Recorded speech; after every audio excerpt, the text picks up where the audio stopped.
Hello, I am so excited that you are here joining me for our home canning safety class. Home canning is one of my favorite things in the whole wide world, and I am so excited that you are concerned about safety and you are making sure that your canning practices are up to date, or you are just learning and wanting to make sure that you're starting out doing it right from the very get-go. So just a quick couple of notes before we dive into class.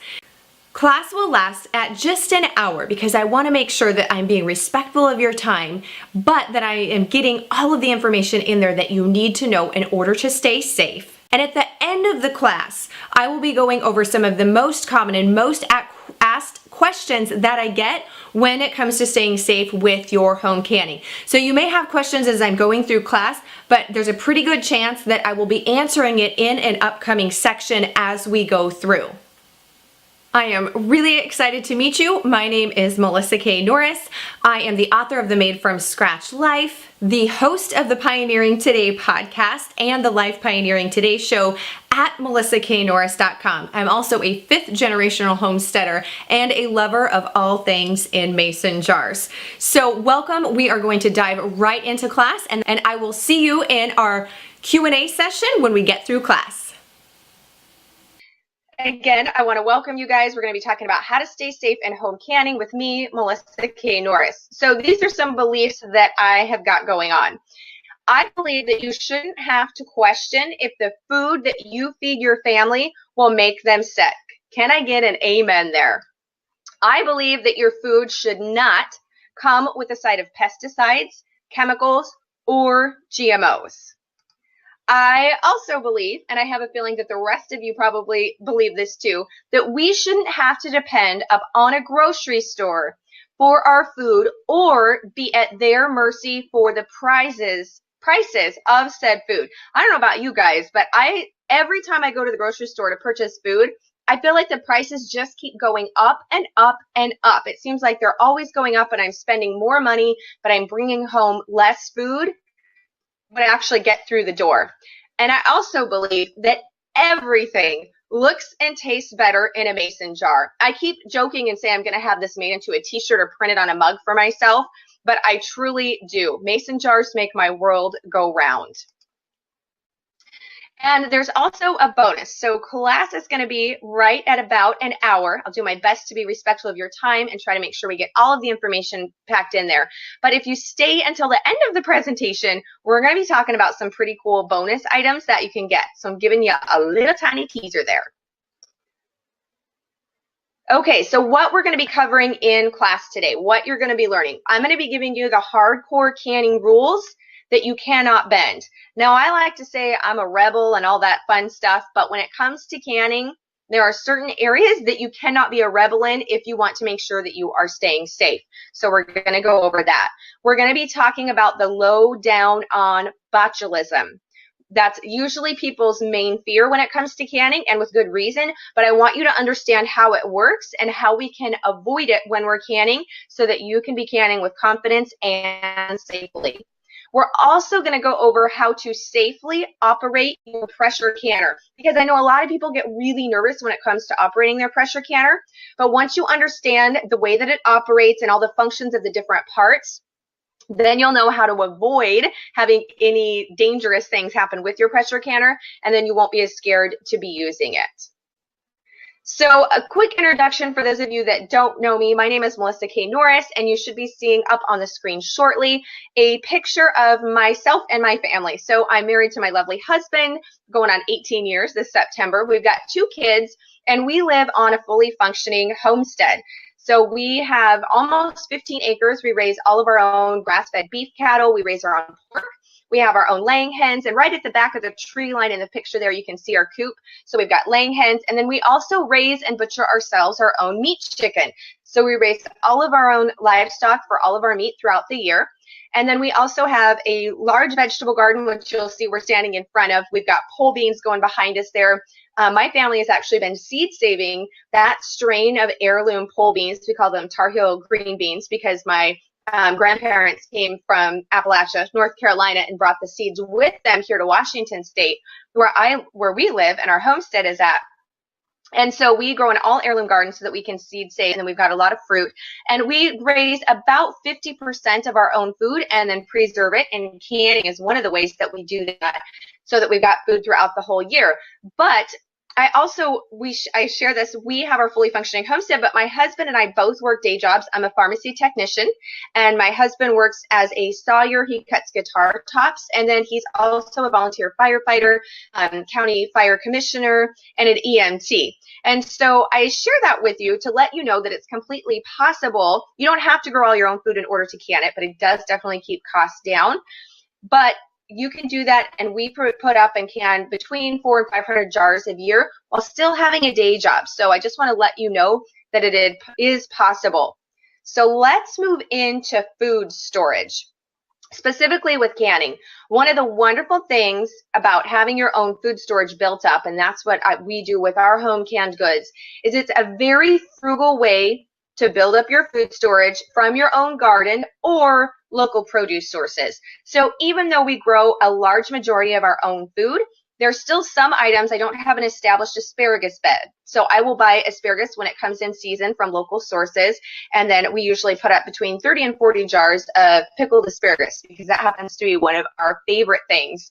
And so when you can get food in season and locally, even if you're not growing it yourself, you're still going to be paying the lowest prices when it's, you know, in season, and then being able to put it up. It's still very, very frugal. Plus, I know my food storage is filled with the foods that my family will eat and that they enjoy, because there is no sense, I don't think, in having food storage that's filled with items that you're only going to use in an emergency or that your family doesn't even like. So I only have in my food storage items that we use in our everyday life, and then that way if an emergency comes down, I don't have to worry about figuring out how to prepare this stuff or having wasted money on a food storage that we only will use if something really bad happens. So our food storage is something that we replenish and that we use and eat out of all the time. One of the great things about having home canned goods in your food storage is it's not dependent upon electricity or an outside source. One of the great things about having your home canning in your food storage is it's a way to have fruits and vegetables year round when they're not grown locally. So we can have our asparagus all year round, all of our different fruits and vegetables, without having to purchase them fresh from the store. You'll be paying much higher out of price season prices, right? I love knowing exactly what is in each jar of my home canned food and what's not. So specifically, there's no food dye, there's no high fructose corn syrup. You know, I know the exact amount of the sodium and the salt. Plus, having those jars of home canned food, because there's no need for water to rehydrate them, it is like the ultimate in meal prep. I have really fast super meals that are completely, sometimes homegrown, but completely home cooked on the table without drive-thrus or processed ingredients, mixes, or boxes. I can literally come home on my work nights when I'm working at the pharmacy. I don't get home until almost 7 o'clock at night. I can open up the jars of our home canned food, heat it, and have a home cooked meal on the table in 10 minutes, which is really amazing and really good for the budget. So storm control, one of the things I love about having our home canned goods, and we have different forms of food storage. I do dehydrating and different things like that, but I really love the home canned goods because, one, I've got a huge store to just grocery shop through on my pantry shelf. So in a storm, emergency, something goes on, I don't have to go to the store out in the weather to get my groceries. The number one reason that I love canning is I don't need to have extra water when the power goes out for our food use. So we have our own private well because we live really rurally, but when the power goes out, my well doesn't operate. Now I do have water. I have emergency water and ways to make our water clean and all of that stuff if I need to go out and use some rainwater, different things like that, and I've got water storage. But this way I don't have to use my emergency water storage to prepare my food because my food is completely ready to go with a liquid in the jar when I need to use it for our meats and our vegetables. And also, my husband, this past October, his hours were cut at his job from 40 hours a week to 32 hours a week. So they lost an entire day. But we didn't have to worry about it, and I didn't have to, panic or anything like that because I knew I could just adjust our grocery budget and just shop more from our pantry at home. And that is a pretty amazing feeling. So one of the things I wanted to share is this is a photo coming up of our wood stove. So we have wood heat in our home, and we had a big snowstorm come through, knocked out the power. Nobody wants to be on the road when that happens, right? But I didn't have to worry about coming up with dinner or anything like that. I just opened a few different jars that I had of home canned stuff on the pantry shelf, dumped it into my Dutch oven, put some canning bands underneath to lift my Dutch oven up off the top of our wood stove, let dinner simmer, and we all went outside and played, made snowmen, and went sledding, and didn't have to worry about it. And that was really amazing, not to worry about the power being out and just being able to enjoy the weather and my family. So let's talk about botulism, because it's kind of the elephant in the room, and it's usually one of the reasons, with good reason, that people get scared or a little bit nervous when it comes to canning. So botulism, we're going to talk about exactly what it is, how it works in regards to home canning, and how to avoid it. So botulism is a form of food poisoning caused specifically by toxins from Clostridium botulinum bacteria. So usually it's just referred to as botulism, right? Because most of us aren't proficient in Latin, myself included in there. So botulism is a toxin, and it is one of the forms of food poisoning that can be deadly. It's a neurotoxin, and it can be deadly. So it's a lot of our different food poisonings, they can just make you really sick, right? And nobody enjoys that. But they're not necessarily deadly, where botulism is a form of food poisoning that can prove to be fatal. So botulism spores, this is how it works. Botulism spores multiply, and they grow in anaerobic and non-acidic environments. So botulism spores are all over. So they exist in the soil, they can be on countertops, they can just be any and everywhere. And when they're any and everywhere like that and we come in contact with them, it's no big deal. But in specifics with canning, so a canning jar, anaerobic means without oxygen, absence of oxygen, which is exactly what a canning jar is when it's sealed up, which is why it keeps our food shelf stable for months and months on end. So botulism spores will multiply, and the toxins will multiply in that environment. So when they've multiplied and then we eat them, that's when it becomes really bad news, and then we are affected by the botulism toxin. And they grow, so not only does it need to be, do they thrive in an anaerobic environment, the inside of a canning jar, but they grow in an anaerobic and non-acidic environment. So that is why we are going to be talking about which food items, why it's safe to water bath can some items, and some items must be pressure canned. And that's because it's non-acidic items have to be pressure canned, right? So with the botulism, the ways to avoid it, and we're going to dive into this deeper, but I'm wanting to give you an overview here. You need to know the acidic pH level of your foods. You always follow a tested, reliable source and recipe when it comes to using canning recipes, and you do not take shortcuts. Those are the ways that you can avoid botulism. So what you have to know, and that's what we're going to get into here, is you need to know what your acidic and your non-acidic foods are. So water bathing 101. So most of you are familiar with a water bath canner. It's a large, you can buy water bath canners, or you can just use a large pot, but it is a pot full of water, and you put your jars that have the contents inside them, you put them in the water so that they're fully submerged in that water, and then you boil them for a certain amount of time. So that's water bath canning. So acidic foods, and this includes fruits, jams, jellies, syrups, chutneys, fruit pie fillings, and marmalades. However, not all fruits are acidic enough to safely be water bath canned. So, for example, bananas, figs, dates, papayas, and melons aren't acidic enough for you to can them all on their own. Now, sometimes you will see tested recipes from like the Ball Book of Canning and those types of canning books that will have a little bit of those non-acidic ingredients mixed with other high acidic ingredients. If it's from a tested source like that, then it's okay. But if you're just hopping online and someone shares a recipe for canning monkey butter, which is just straight bananas essentially, that is not a safe canning recipe, because the bananas, one, are too thick, viscosity issue, and they do not fall low enough on the acidic pH scale. So how do you know what is considered acidic enough? So for an item to be considered safe enough that it's acidic enough for you to safely water bath can it needs to be 4.6 on the pH scale or lower. So on the pH scale, going back to high school, probably for some of us, the lower the number, the more acidic it is. So 4.6 or lower. So you can also safely water bath salsas. You can do pickled foods, and you can do tomatoes with added acid. But again, these salsa recipes that you're using for canning, they have to be canning specific recipes that are tested. So we can't take like our favorite pico de gallo recipe or our favorite salsa recipe and just can it. It has to be formulated that it is still acidic enough for it to safely be water bath canned. And with the tomatoes, we have to add added acid because tomatoes fall very borderline on that pH scale. And so with tomatoes, you add acid to the jar. So that can be in the form of citric acid, lemon juice, and or vinegar. And there's different amounts for those.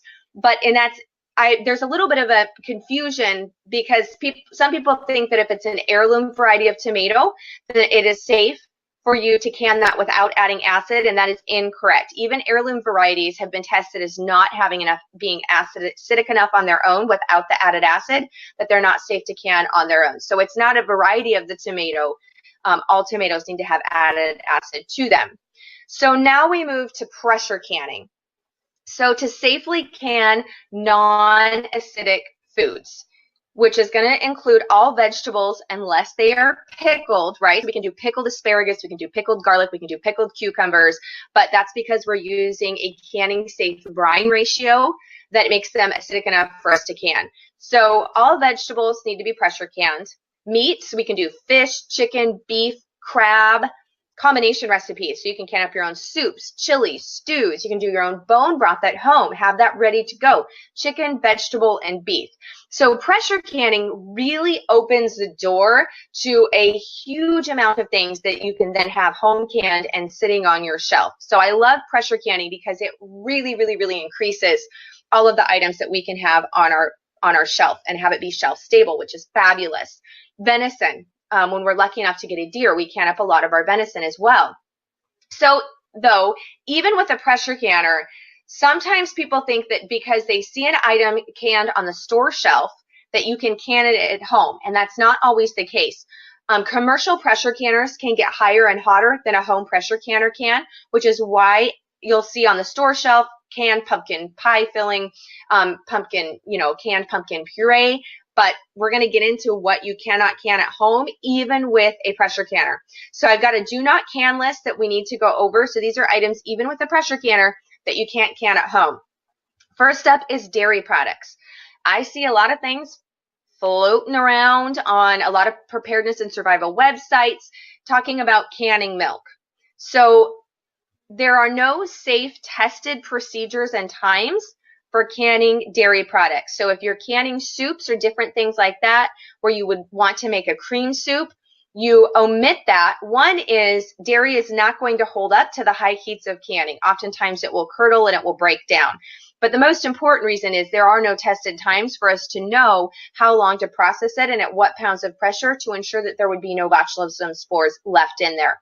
So you can can your soups, but you would, when you go to serve it, so you would can your soups omitting any of the dairy, including cheese, and then you would open it up and heat it, and at the time of serving, go ahead and add your cheese or your cream or your milk to finish off the soup. So there's ways around it that you can still be safe and still have these items.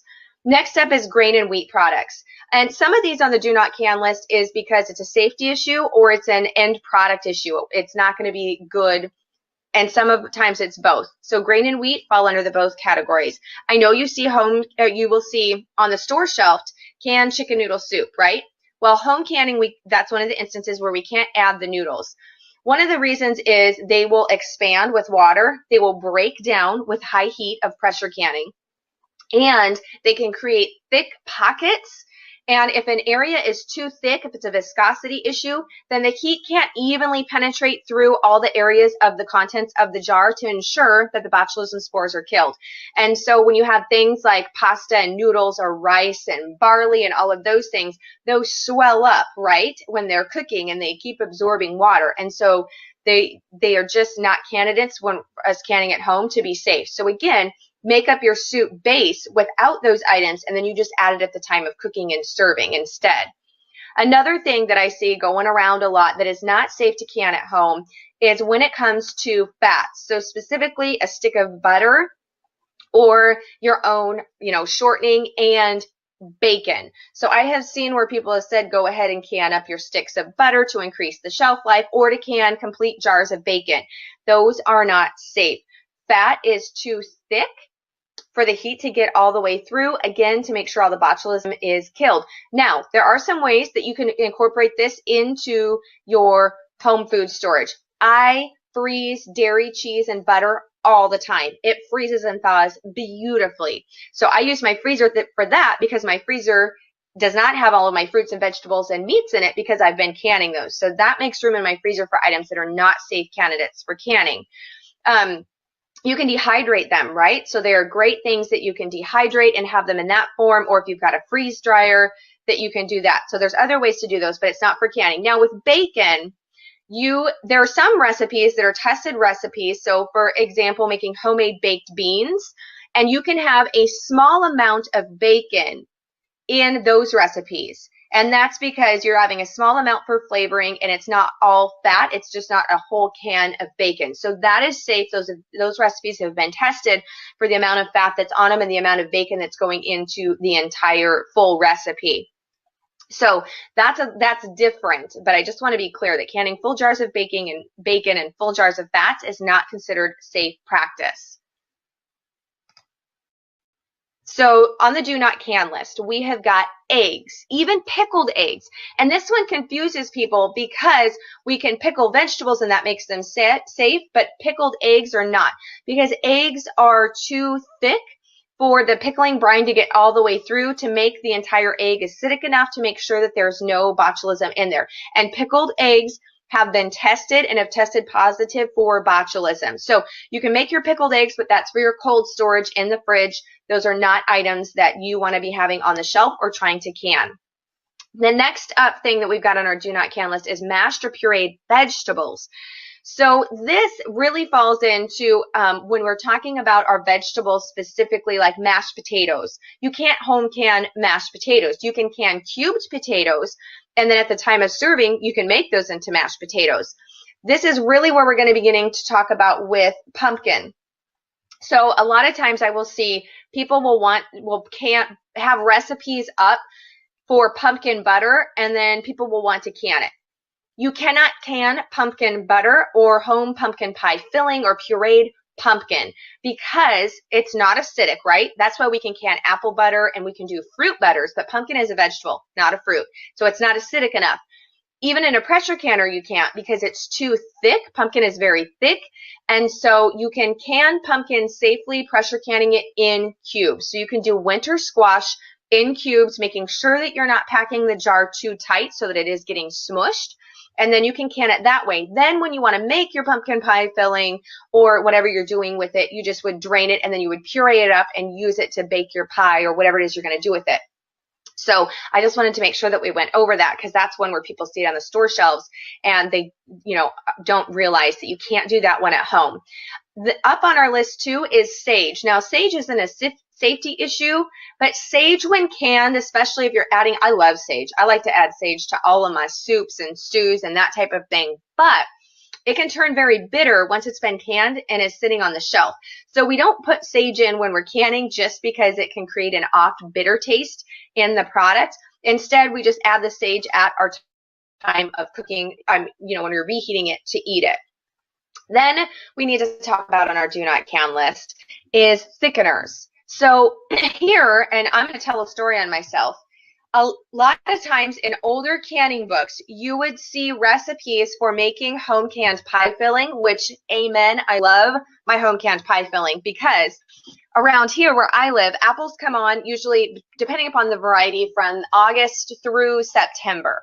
And they're like rock bottom prices, even if you have to buy them. And so I will can up my apple pie filling, because as soon as Thanksgiving and Christmas hit, the apple prices like double. And so that way I've got all my pie filling. Plus we're super busy during the holidays. So when I need to make, I'm like the designated pie baker in our family. Whenever we get together for Thanksgiving and Christmas dinner, I can quickly whip up all of my pies from my home canned goods. So that's fabulous too. But if you look at a lot of the older recipes and older recipe books, which is why it's important, and I'm so glad that you're here to stay updated on safe canning procedures as we have more science and tests that come out, they used to use flour or cornmeal or cornstarch as a thickener in home canned pie fillings. And I had an older book from my mom when I first started doing pie filling and canning it at home, and it said you could use flour or cornstarch. And so I made up a couple different batches and canned them in September, used them in October, and they were great. They were thick and they were wonderful pie filling. Then Thanksgiving came around and I went and same batch, right? They had turned very watery, very weepy, very goopy, just like gross. I'm like, what happened to this awesome pie filling? Like, I was really disappointed. Well, that's because your flour, cornmeal, cornstarch, tapioca, arrowroot, all of those type of thickeners, they do not hold up to the high heat of canning and they don't remain shelf stable. The second reason is they can create thick spots within the jar. And if we have those thick areas, then that is a breeding ground for bacteria, and we do not want that. So you have a couple options when it comes to canning safe pie fillings. One, you can use clear gel. Clear gel is modified cornstarch. And to the best of my knowledge from all of the research that I have done, is clear gel is not made with GMO corn. So, but if you don't want the added expense or you don't trust that, then you can simply make your pie filling and can it without the thickener. And then when you go to make your pie or your dessert, whatever it is you want to use the pie filling for, just like when you're using fresh fruit, you would add the thickener at the time of baking. So next up, we have on our do not can list dry beans that haven't been properly prepared for canning. So you can can dry beans, but they have to be properly prepared for canning. So you cannot just put dry beans in a jar, throw some hot water on top, and put it in your pressure canner.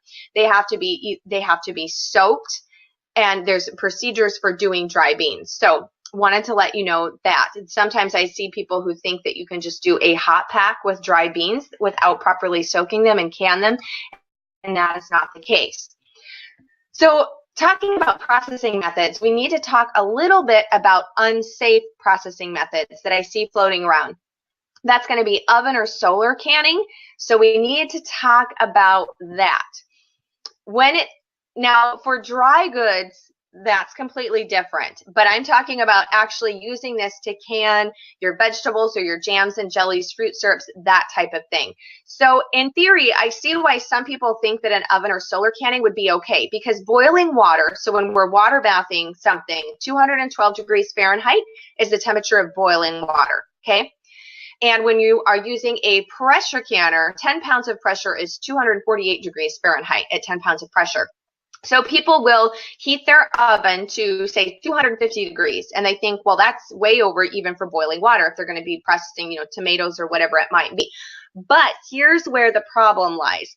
Dry heat and wet heat are very, very two different beasts. So even though that oven is heated to 250 degrees, your canning jars were not meant for dry heat. So you risk the run of them breaking and cracking in a dry heat like an oven environment. But the more important reason is I want you to think about when you have a 350 degree oven and you're putting a cake in to bake it. Of course, you're using a hot pad on your hands where your finger is coming in contact with it. But if you've got a short sleeve shirt on, especially in the summertime when you're baking, your skin is exposed to the inside of that oven. And if you leave it in there long enough, your skin's going to start to feel hot. But you don't immediately burn. However, if you were to put your skin and immerse your arm in a pot of boiling water at 212 degrees versus the oven at 350, you would immediately get blisters and have really bad burns. That's the difference between wet heat and dry heat. And that's why dry heat can't penetrate all the way through the jar to make sure that the heat is there through all the contents like wet heat does. So that's why oven and solar canning are no-nos as processing methods when it comes to home canning. Another thing, this is really common with pickles and jams and jelly, is doing what they call immersion canning or jar flipping. And I will confess to y'all that I did this with a batch of pickles when I first started canning. And so I want you to know why this is not recommended anymore. So what that would be is you would fill the jar with the hot contents, either boiling pickle brine or the hot just off the, stovetop jam or jelly. You would immediately slap the lid on, put the canning band down, and you would flip the jar upside down, and then you would flip it back upright, and you would get a seal. But just because a jar seals does not mean that it's safe. All a jar sealing means is that you've had a vacuum action from it being hot and cooling down. It creates a vacuum action, and it just sucks the lid down on the jar. So that's all that means. It has nothing to do with the safety of a jar. So a lot of times people will think, well, my jar sealed, so it's safe. Well, not if you weren't following a safe recipe in canning practice. Another reason is I did this when I was making pickles. I wanted really crisp pickles, right? And so I thought, well, if I don't process them in the hot water bath, then they're going to be, I'll just do the jar flipping, immersion canning. So I did up an entire run of pickles, and that's what I did. And so with pickles, as we know, the longer they sit on the shelf, the better flavor those bad boys have. So with your pickles, you want to wait at least 6 weeks if at all possible, and it's so hard because they're going to have better flavor. So I did all of that up, and they all sealed, and I put them on the canning shelf, and I waited a couple months, and then we had a big family dinner, big potluck. Everybody came over, and I was super excited to open up our first jar of pickles. So I go into the pantry, and I get to my pickle jars. Every single lid had popped off. The seal had broke on all of those. Now, the seal had been there when I put them in, but they had popped off. And the reason for that is because that processing time in the hot water bath, one, it creates a stronger seal. Because a lot of times the seal will not be a really strong seal if you don't do that, and you'll lose all of the seals. And once the seal has been lost on a canning jar, it means there was presence of bacteria, it created bubbles, and you do not eat it. It's never safe to eat if it's lost a seal on the shelf. So you just immediately, if it's been stored on the pantry shelf and you come and the seal's been lost, you dispose of it, okay? But that's why that processing time gets rid of bacteria and it creates a stronger seal. So it's actually really, really, really important that you follow that processing time even on your acidic foods. So luckily, I lost every single jar. So all of that work that I had went through and all of the ingredient costs, I lost all of them. But luckily, all of those jars did pop their seal and we didn't eat it and nobody got sick, because that's a much, much bigger risk than just being out the loss of the food. So other unsafe processing methods that we talked about, like with the tomatoes, not adding proper acid. So in salsa recipes, pickle recipes, and tomato products, making sure that you're adding the proper amount of acid for that recipe. Unsafe processing methods, electric pressure cookers are not a substitute for a pressure canner. They do not stay at the pounds of pressure. They can be false readings. So electric pressure cookers are not safe for you to pressure can in. Some of the models, when they first came out, had that recommendation, and if you were one of the first models when they came out, got that, they are unsafe. They had to pull that after they went through testing. They did not prove to be safe and to hold up to actually be used as a pressure canner. And then taking shortcuts. A lot of times people will be like, oh, well, it says 20 minutes. I'm just going to do like 15. That should be good enough. All of the times are for the entire time on these tested recipes. So you can't cut it short by 3 minutes and think you're still okay. It needs to process for the entire time. So we've talked a lot about what you can't do and all the unsafe stuff. Let's talk about the safe stuff and get into pressure canning too. So safe processing methods are a boiling water bath, which means that the liquid, the water that you're boiling, comes 1 to 2 inches above the top of the jar, okay? And then you don't start the processing time until the water is at a full boil. Then you start your processing time. With a pressure canner, you always want to make sure, and this is true for both pressure canner and water bath, you always have the rack in there so that the jars are not sitting on the bottom of the pot directly against the heat source, because they could break. And then 2, it lifts them up so that the heat can process all the way around the jar. So there's 2 reasons for having that rack in there. And of course, we talked about following correct times and pounds per pressure. So pressure canning operation. A lot of people are nervous about a pressure canner, and I totally get it. That thing hisses at you, it's shooting steam, and it's under pressure, right? So I get it. But knowing the function of how each part of your pressure canner operates and its purpose is going to help you stay safe. So there are two types of pressure canners on the market. You have got and you'll be seeing, if it's not up there, it'll be up there shortly with the delay, but a picture of two types of pressure canners. So on the right is a Muro or Presto pressure canner, and that is the kind that has a rubber gasket seal. And then on the left, you see an All-American canner, and that is a metal-to-metal seal, and it bolts down with screws. So the other one slides and locks into place, and the other one bolts down with screws. So those are the two types of pressure canners that are on the market right now, and they both work great. I have had the All-American canner is more expensive. I've had my All-American canner for 2 years now, and I love it. But for over 17 years, I have canned with my old trusty little Muro Presto is the equivalent version of that now. I'm not sure Muro is still on the market, to tell you the truth, type pressure canner. So either of those will completely work and be fine. But let's talk about the difference on them. And they're different, but they both have safety measures built into them. So when you look at the lid for a Presto type that has a rubber gasket, both the pot, so the bottom of it, and the lid have mechanisms that lock and hold into place the lid to the pot, because when it's under pressure, we need that lid to be locked into place, right? We don't want it to blow up. So for the other type, you've got the little grooves, and it's going to lock into place. You're going to set the lid on, and you're going to turn it just a little bit, and it's going to lock it into place. Then with the All-American canner, it has the screws that lock it into place.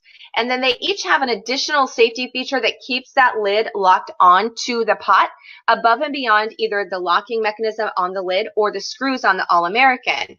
So what that is a second safety feature so that when the canner is operating under pressure, if it were to build up too much pressure, that lid's not going to pop off and explode, okay?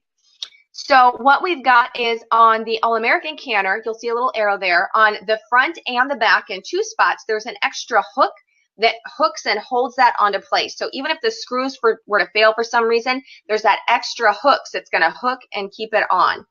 Then on the other version with the Presto, you actually got on the handle of the lid, there is a lever, and it locks onto the handle on the pot. And when it starts to build up pressure, there's a little silver button, and the pressure will push that, and that's what keeps that lock on the handle into place and locks the lid onto the handle on the pot. So that's your second safety feature. Next up is we always want to make sure, like I said earlier, even with water bath canning or pressure canning, you always want to have your rack in there. So that's going to make sure that the heat goes all the way around the jar and that your jars don't break while you're canning. So we have got, this is the next safety feature that you have got that's really important. This is your vent pipe. So a vent pipe is always on the lid of a pressure canner. No matter what model you have, you've got a vent pipe going on.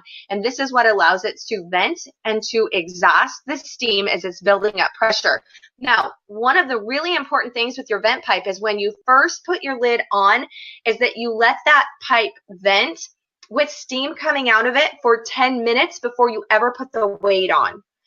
And there's a couple of reasons for that. When you go to put your lid on, you always want to look through that vent pipe so you can see with the little arrow there on the screen, you can see white through that. That's looking up through the bottom of the pot, the lid, and looking up, and then you can see through that vent pipe that there's nothing clogged in there. And that's really important because if your vent pipe is clogged, then it can't exhaust and the steam can't escape and you're going to build up to too high of pressure. So always check that it's clear, because when it's in storage and stuff, food or something could get, knocked down in there. Always make sure you can see through it. Then you put your lid on. Then you're going to turn on and you're going to let it vent with a steady stream of steam. Try saying that one 3 times fast, coming through for 10 minutes. That 10 minutes of steam coming through your vent pipe ensures nothing's blocking it, right? Great. Second reason, it's actually exhausting the extra oxygen and air from the inside of the canner and the inside of the jars. So it's very important that you let that go for a full 10 minutes of exhausting before you ever put your weights on. Next up, so on our fourth safety feature, and on the Presto, it's a red button. On the All-American, it's a black button. Again, it's always on the lid. This is your over relief pressure plug. What that means is if for whatever reason you build up too much pressure, these plugs will blow up and blow out to relieve the pressure in the steam instead of your entire pressure canner exploding. Because we've all seen horror pictures online, I'm sure, floating around of those. My grandma actually had a pressure canner explode on her way back when. And that's why all of these safety features are built into the models that we have now. Even my Presto that's, you know, almost 20 years old has all of these safety features built into them. I recommend, if you have a Presto model, to always have an extra rubber gasket on hand, because over the years you're going to need to replace that rubber gasket.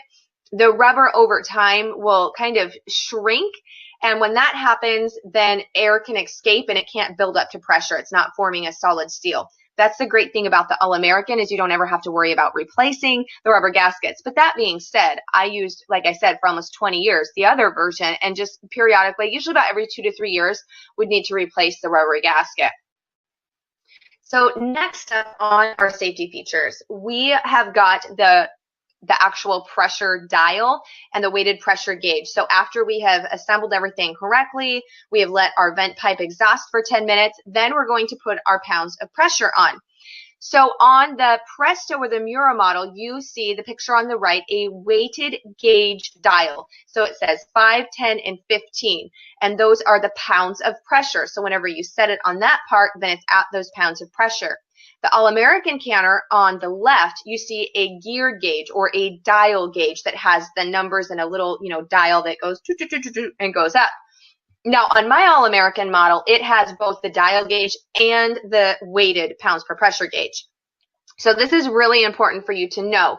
With the gear gauge or the dial gauge, those can give false readings. So it's recommended that you have those tested at your local county extension office every year to make sure they're reading correctly, but they can break or be off by a couple of pounds per pressure. The great thing about the weighted gauge, which is on our right, that is what you always go by. That's your fail-safe. That one can't give a false reading. It can't break.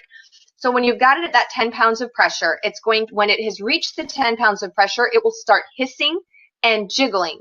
And once it starts doing that, that means you have reached your 10 pounds of pressure and you can begin your time, your processing time. That's when you start your processing time. However, I like to use the dial gauge on the left just for a reference point. So it lets me know when I'm getting close. But if that geared gauge said 10 pounds of pressure, but the weighted gauge was not hissing yet, you always go by that weighted gauge. It means that there's something off in the reading of the dial gear gauge and you're not actually at 10 pounds of pressure. You always go by the weighted gauge. I really want to stress that. And on the off side, if you were at 10 pounds of pressure on the weighted gauge and it's hissing and jiggling, but on the geared gauge it only was showing 5 pounds, we still go by what that weighted gauge says because it cannot give an off reading. So we always go by that.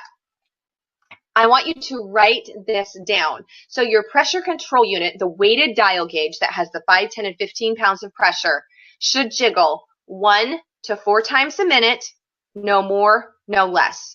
You are the biggest safety feature when it comes to your pressure canner. So we walked over the different features that help keep you safe that are on your pressure canner. But you are the number one thing, because the only way a pressure canner can explode is if it builds up too much pressure, which is from too much heat.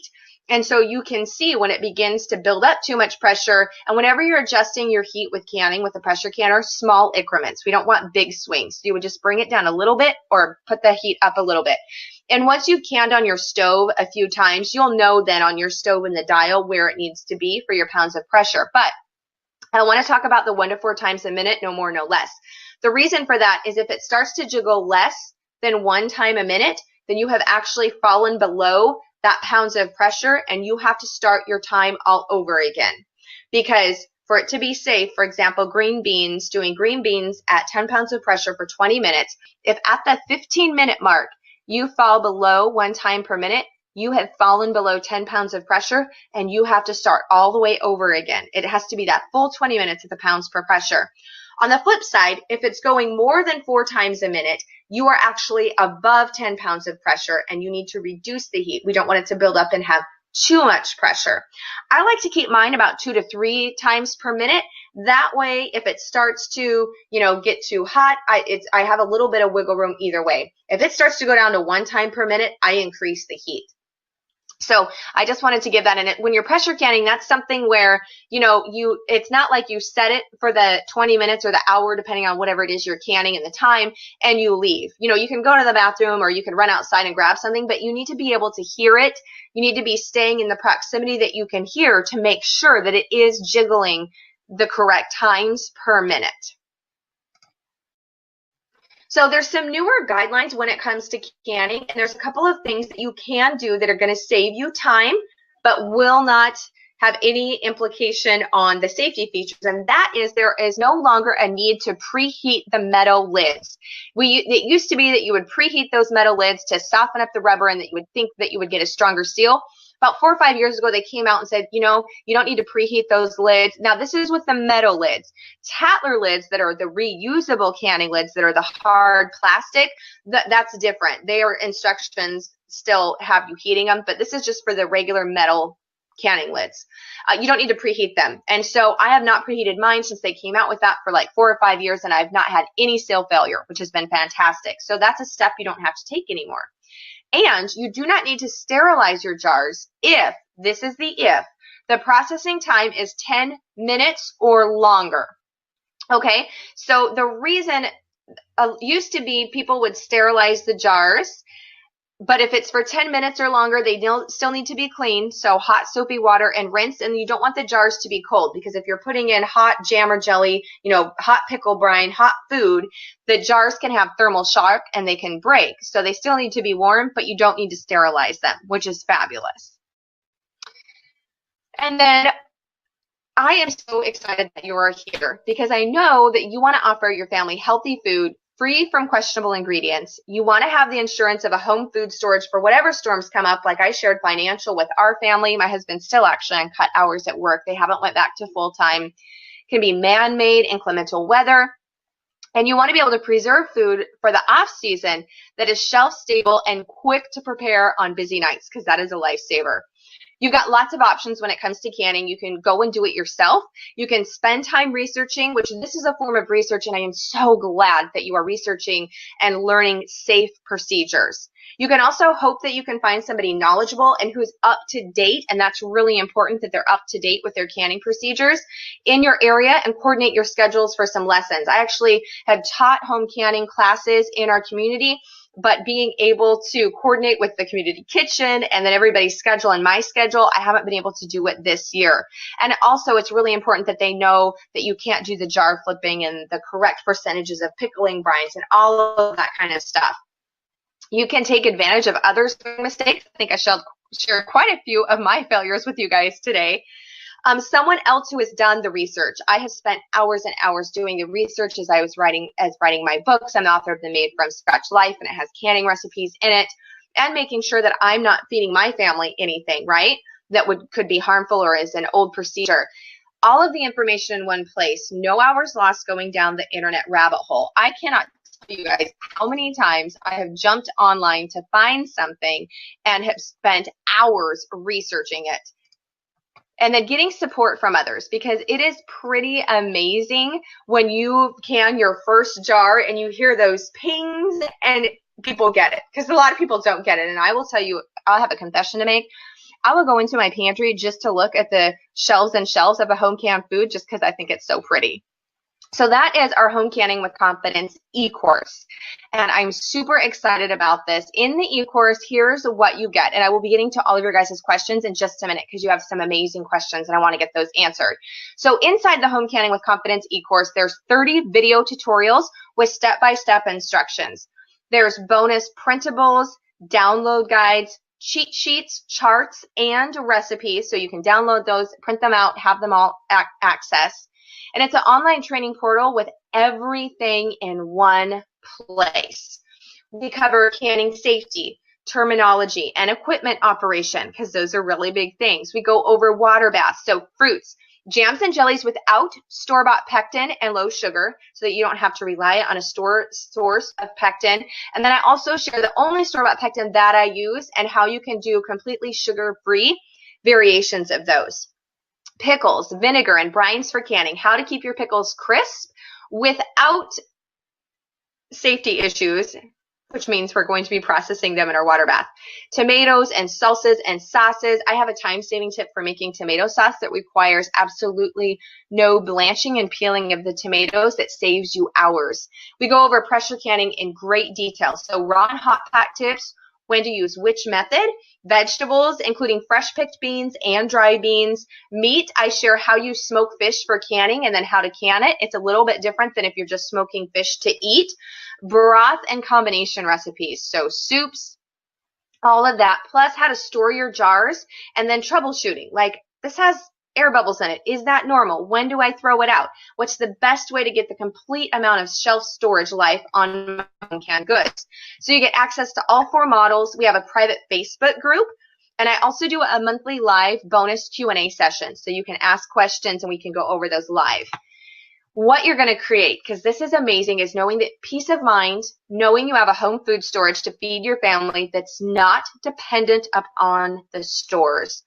Jars of food that don't contain pesticides, chemicals, or food coloring other than how God created it. That's very, very big and important to me, as I have had a lot of health issues and have regained my health by cutting out processed foods.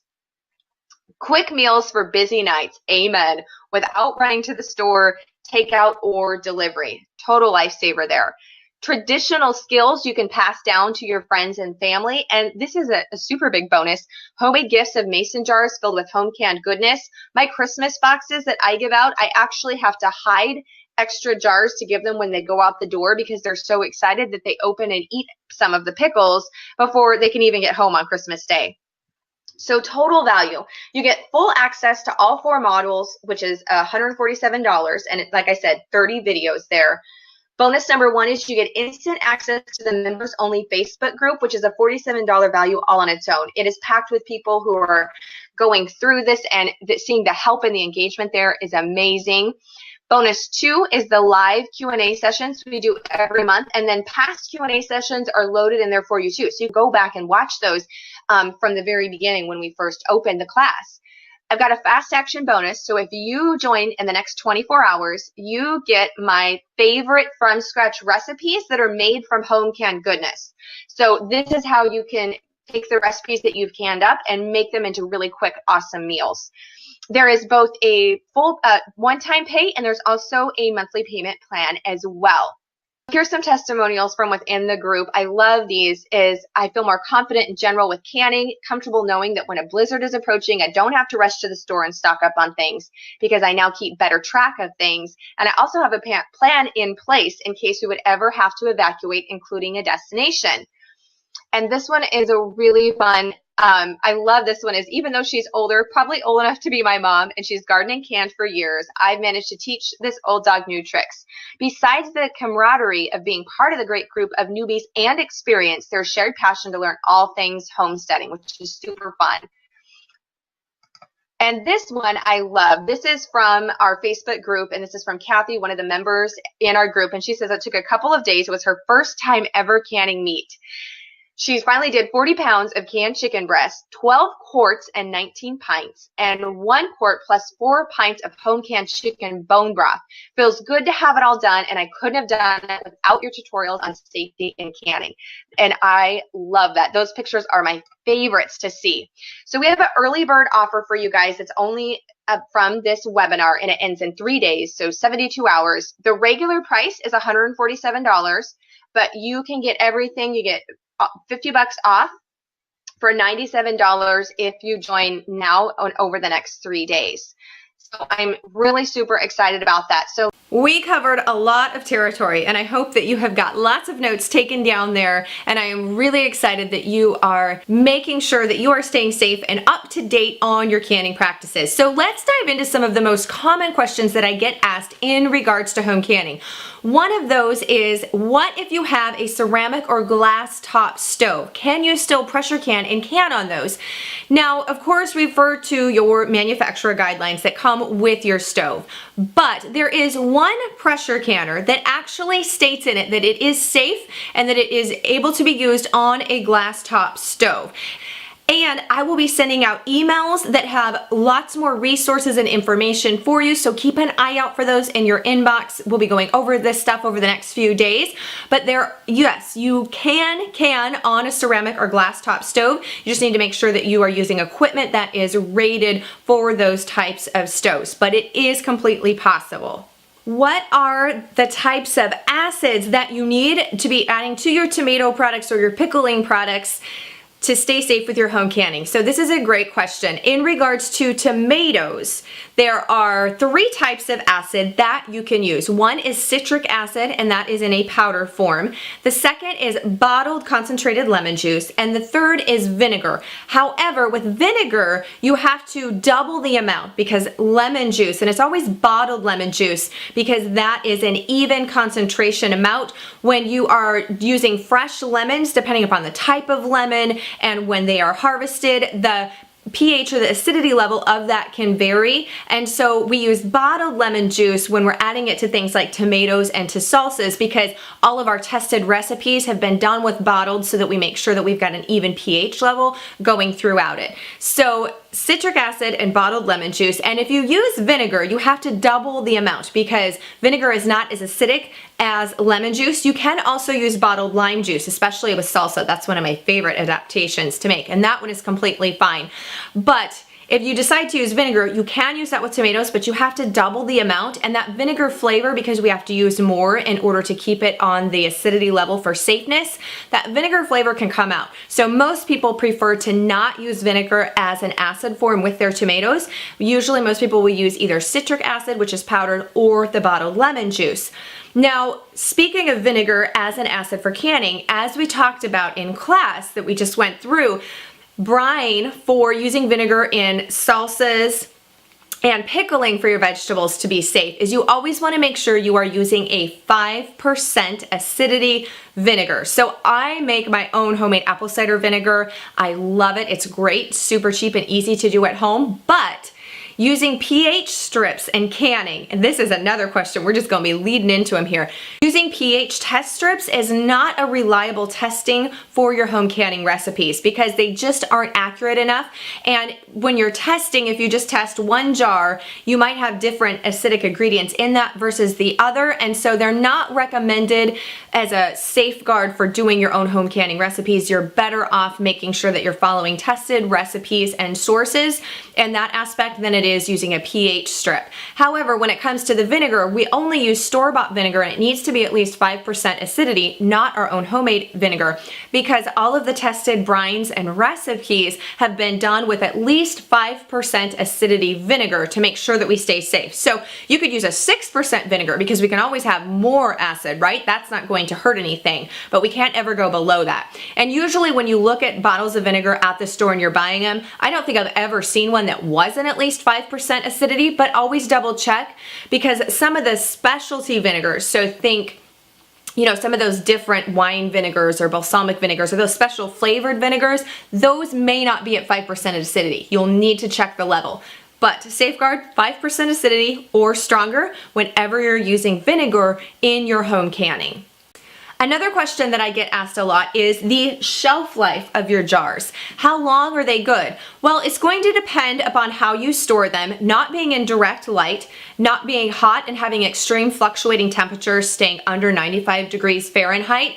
All of this extends the shelf life of any food. Any food light degrades it, and extreme heat is going to degrade it and make it go bad a lot faster. But the general recommendations and guidelines for your storage jars of home canned food is up to a year. After a year, they start to go down a little bit. They're going to be losing some of their vitamins and their minerals. The colors will start to fade. And we always want to be practicing proper rotation with our food, right? The oldest stuff comes to the front. We use that first. We're going to be doing proper food rotation. So general guidelines is home canned food is best used within 1 year from canning. But we've had foods that have been 2 years old and they have been absolutely fine. Of course, making sure that you're also going to be checking your jars for any signs that it could be going bad. And we have a complete lesson on storing and checking your home canned goods within the Academy. And one of the questions I get asked too is, how long do you have access to all of the videos and the lessons, and it doesn't expire. So you can go back in and you can rewatch them, you can download things. You don't have an expiration on when you can go in and view the lesson. So we have 2 payment options. So you can do full pay and you'll save a little bit, or you can decide to do a payment plan option, and we have got that available for you as well. And even with the payment plan, you get full access and you get to dive in. All the lessons are loaded for you and ready to go, so you can start right now. I want to thank you so much. I hope that you learned a ton today. We covered a lot of information and had it packed into this. And of course, I hope to see you inside the Home Canning with Confidence course and in class. But if not, I hope that you gained a lot of knowledge. And be on the lookout in your emails, because I'm going to be sending you even more information and even more resources to help you build up your home food storage and to stay safe with your canning and to be canning with confidence. So thank you so much for joining me. I hope to see you in class.